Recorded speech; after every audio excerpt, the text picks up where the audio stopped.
Hi, I'm Effie and this is What Effie Reads. I was lost, but you helped me find my way.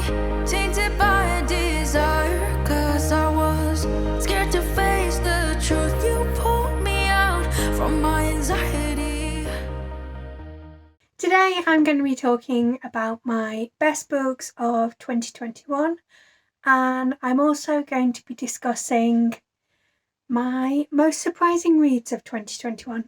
So I will start off by talking about the most surprising ones, and then we will get into the best books. I did have 37 5-stars in 2021, so I won't be able to talk about every single excellent book that I read last year, but I will touch on some that I felt like stood out to me. The first surprising book we've got is The Last True Poets of the Sea by Julia Drake. This book is a queer retelling of Twelfth Night. I went into it knowing it was a retelling, but I'd actually forgotten that Twelfth Night was the retelling that it was. So that was a really pleasant surprise. A couple of other things I appreciated about it. It had quite a unique twist on the story. And I also liked that there was a love triangle, but it was a love triangle where it was like everyone fancied everyone else. I don't know, I'm rubbish at describing. But you know, usually in YA, you get a love triangle where it's like a female protag and then two male protags that both yearn after the female. And there's like, those two don't yearn after each other. Well, this one was like, there's a female protag who fancies both the male and female, and then they fancy each other. And I really like that. It isn't poly, but it's a satisfying love triangle.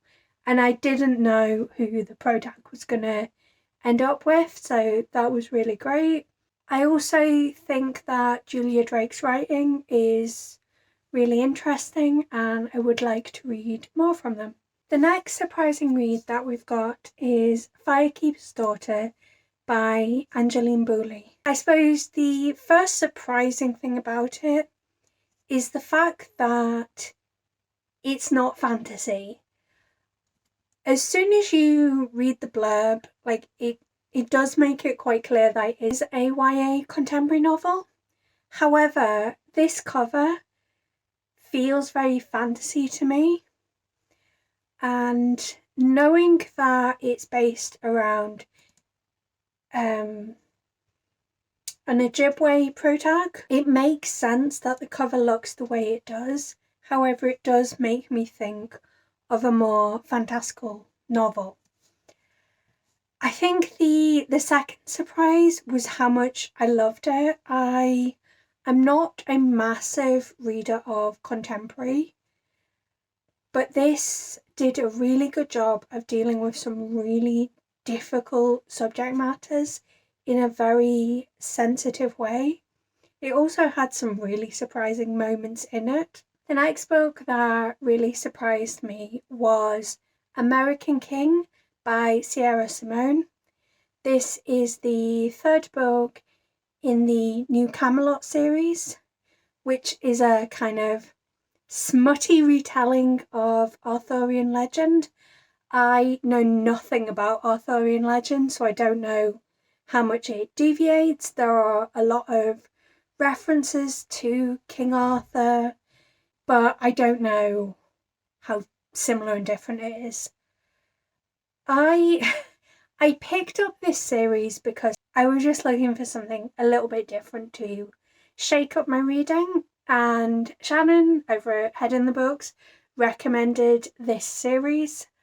I read the first one, adored it, read the second one, adored it, and then the third one I thought I'd been spoiled for something that happened at the end, and then it turned out that I hadn't actually been spoiled, which made it even better for me.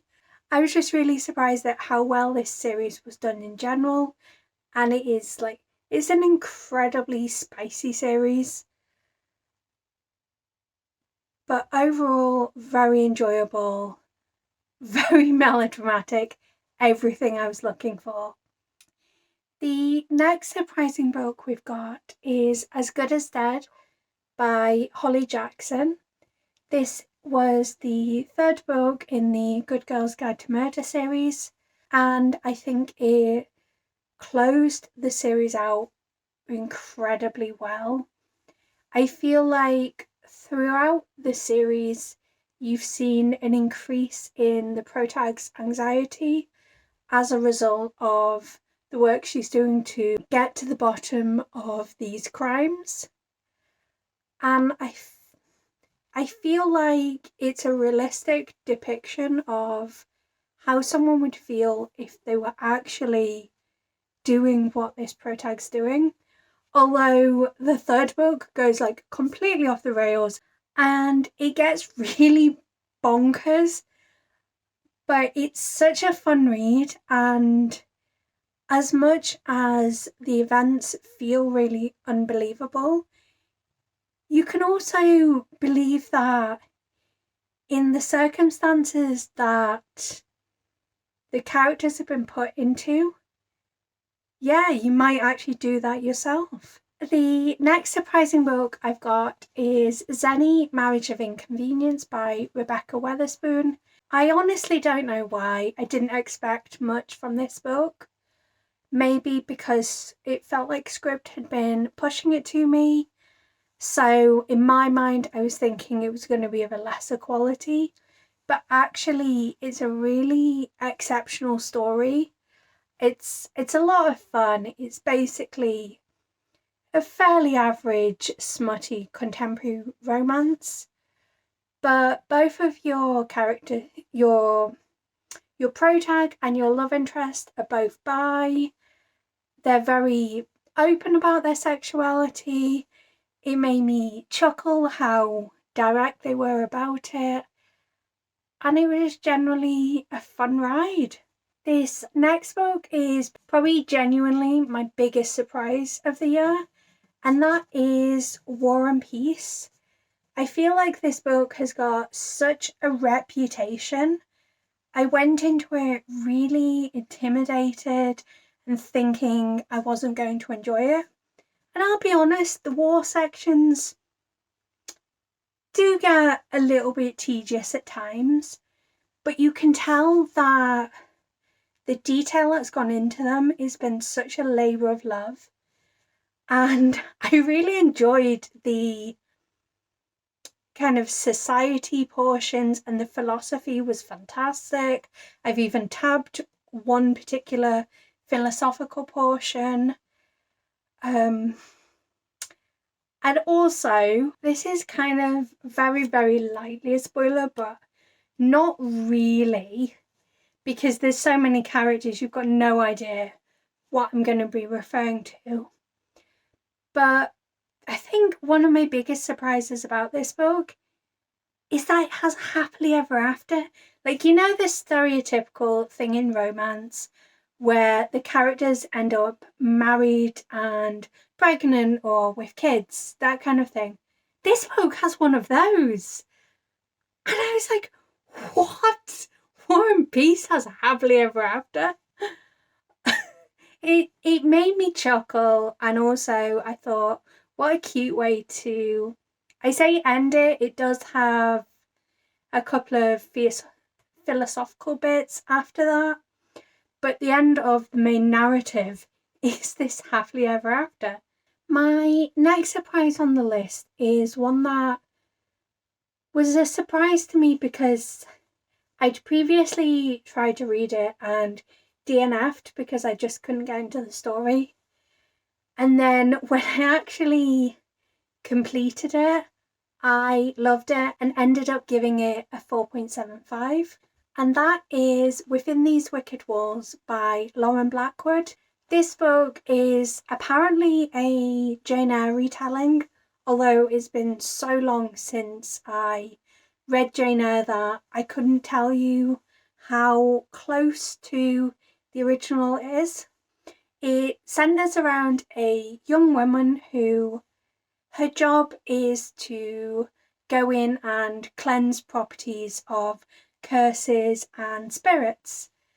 And she ends up going to this sprawling mansion where there's a skeleton staff and there's this massive evil lurking in it, and she's got to try and battle it, and it's really challenging. And there's so much complex dynamics. There's a slow burn to it. There's kind of a found family, slightly toxic relationship with your guardian situation. And then obviously you've got this supernatural element of this curse and this evil that's haunting the property. And it just made for a really great atmospheric read. The next book that thoroughly belongs on my list of books that took me by surprise is The Crown by Kira Cass. For those that know my reading taste quite well, they'd probably be quite surprised that I love the selection as much as I do. I know this series is pretty well loved, but people probably wouldn't associate this series with something that I would like. But I really enjoyed it. And I think part of that was the fact that the love polygon, because it's way more than a triangle, was done really well. Part of what I dislike about love triangles is that you can often feel like the author is leading you towards a particular love interest, whereas that didn't feel so strong here. I definitely felt like the protagonist might have ended up with kind of a variety of the suitors. I don't know why it surprised me. Well, I do know why it surprised me, I just explained. But it was a really pleasant surprise. And the final book that has made my surprising list before I get into what you're here for, as in the best books, is Build Your House Around My Body. Part of what makes this so surprising for me is that it was actually one of the last books I read in 2021. I finished it on the 29th of December and it ended up being my 10th favourite book. I picked up this book because V. Schwab had mentioned it back in September and said that it was her favourite book of the year so far. I know she's subsequently released her favourite books of the year and it didn't make it, but I can definitely see why she loved this book so much. There's such a poetic writing style to it, and it has a lot of different elements to it. The point of views jump around a bit, and you're very slowly unraveling the story of what's happening. It largely centres around a Vietnamese American woman who is living in Vietnam, teaching English as a foreign language, and she ends up disappearing. And over the course of the book, you slowly get the history to figure out what happened to Winnie. And then when you finally get to that conclusion, it's so satisfying. And it's definitely a book that I'm going to be reading again and again. So those were my most surprising reads of 2021. And now it's time to get into my best books of 2021. As I say, these are more of a random selection of books that really stood out to me from the books that I read in the past year. I have included my top 3. So we will get to my very top books of the year right at the end. So, the final revival of Open Nev by Dawnie Walton. This is a book that was kind of on the periphery of my radar, and I ended up picking it up because I did a video where I attempted to read all 20 of the nominees in the Best Debut Novel category of the Goodreads Choice Awards. I think the reason that I wasn't necessarily keen to pick this up originally was that the concept sounds very similar to Daisy Jones and the Six. Now, it was a couple of years ago that I actually read Daisy Jones, but from my recollection, the sort of twist reveal that you get in Daisy Jones comes right at the end, whereas this book, you know going in that the person conducting the interviews is the daughter of one of the bandmates of Open Nev, and that is never a surprise. But what's happening over the course of the book is that this interviewer is trying to figure out what the truth behind her father's death was. And you get all these different contradictory accounts, and then halfway through the book, you get this really shocking account and you go, whoa. And then the rest of the book is trying to piece that together and go, is that true? Is that not true? And I found it a really engaging read, and one that I needed to know the truth immediately. It's very whip smart as well. I think this is a book that will appeal to fans of Daisy Jones and the Six, but I also think this will appeal to people that generally like historical fiction. I think it covers some really interesting topics of racism and music, and I do thoroughly recommend this book. I really, really enjoyed it, and I'm so glad that I did end up picking it up. The next book that I want to talk about, annoyingly, I do not own a copy of. I listened to the audiobook of it on Script all the way back in October,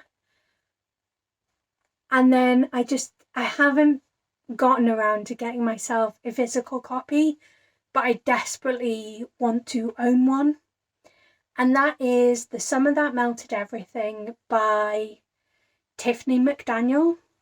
This is a book that you've potentially heard me talk about multiple times, but once more, in case you don't know, it's the summer of 1984, and a lawyer decides to place a letter in his local paper inviting the devil to come to his small town. When the devil eventually turns up, it is a young boy called Sal. Everyone initially thinks that Sal is just a runaway kid. However, a sequence of events leads to people starting to believe that Sal may in fact be the devil. This book is told through a series of flashbacks with short passages talking about the character in present day. So you kind of slowly build the picture that something really terrible happened in the summer of 1984. But it isn't until almost the end of the book that you actually find out what happened.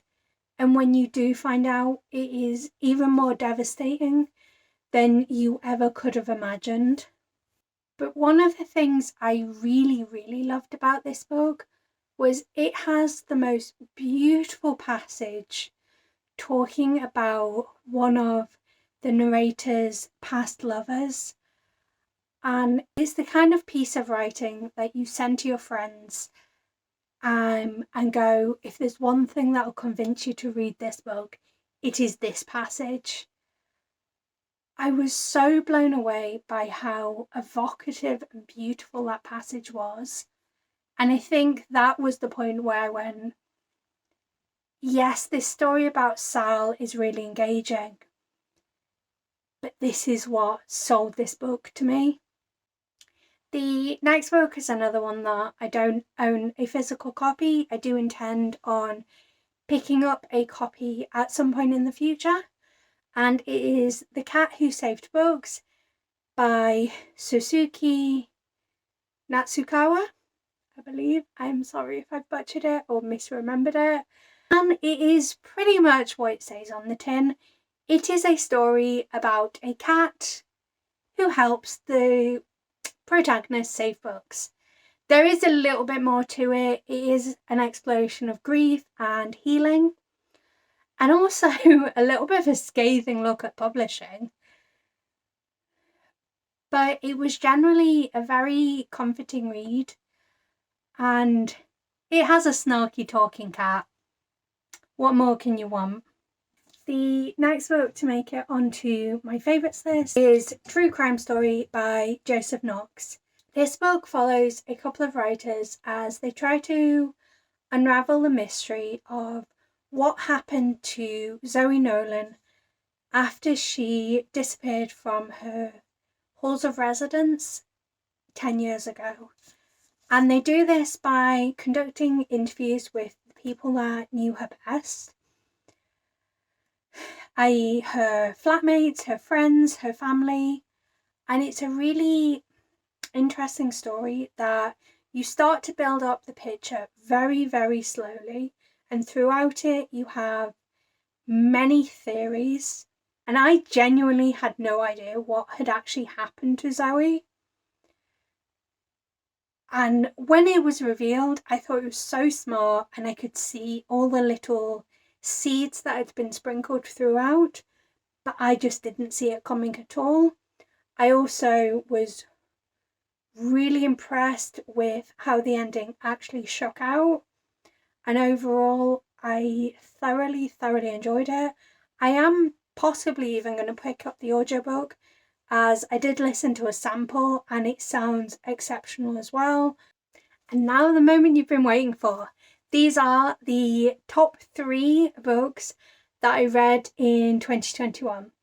In third place, we've got Where the Drowned Girls Go by Seanan Maguire. This is the 7th Wayward Children novel, and it follows Cora, whose door led to the trenches, which was a sort of underwater world. It sounds like it was mean, but in the right kind of way, like a very logically mean world. But I think what I loved about it was the fact that you've got a protagonist that is fat, who, like, she struggles with her shape, but also, like, she hates the idea of, like, people being like, oh, you're fat, so you must want all the sweet things. And I felt like it was really easy to identify with Cora.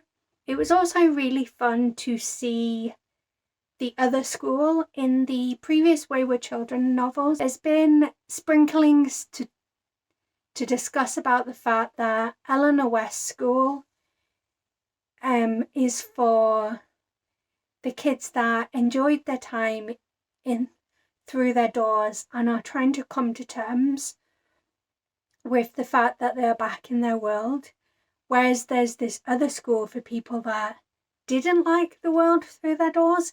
And it was really interesting to see what that school looked like. And it is by far my favourite Wayward Children novel that I've read to date. That is not to say the other 6 aren't good, but it is the only Wayward Children novel that I've given a 5-star to so far. In the number 2 spot, we have A Psalm for the Wild-Built, which follows sibling Dex, a tea-monk, and Mosscap, a robot. It's just generally a very warm, comforting book.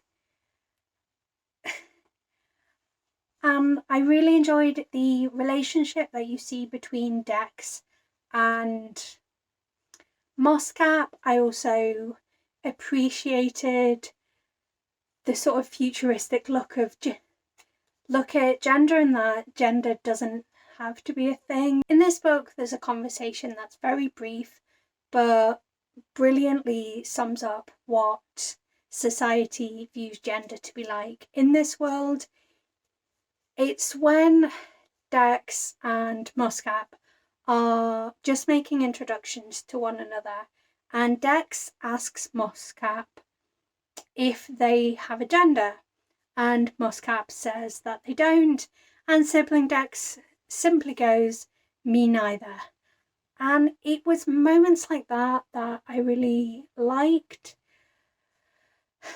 And I'm really, really looking forward to reading further books in this series. I believe A Prayer for the Crown Shy is coming out later this year, and I'm very much looking forward to that. In the number 1 spot, we have Iron Widow by Xiran Zhao. I feel like words can't do this book justice because it's so cool, it's so smart.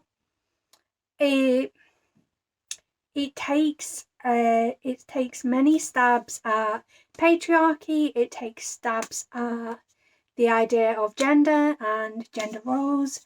It also takes a look at this is set in a futuristic China-inspired world.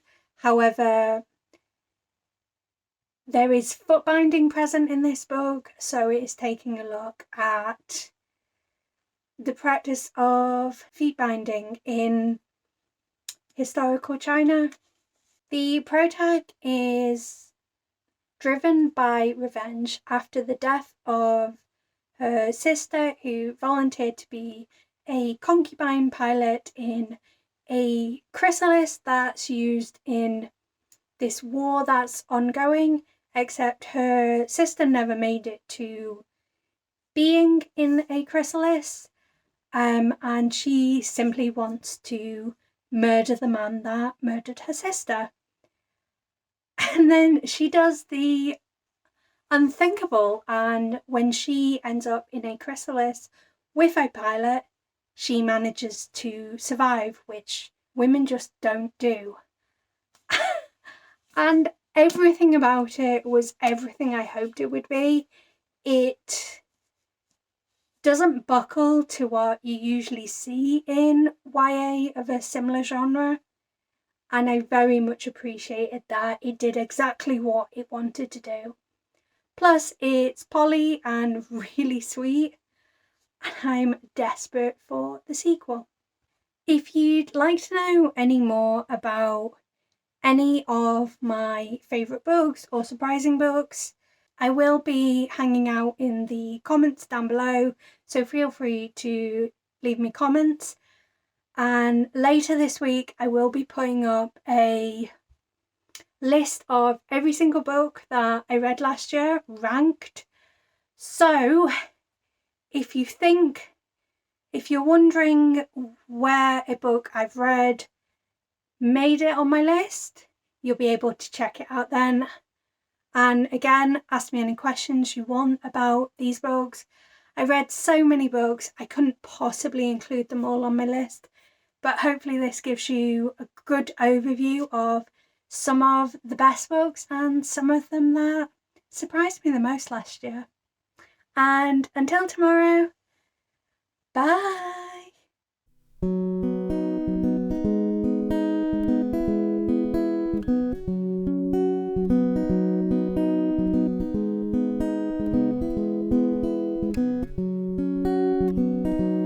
There's a place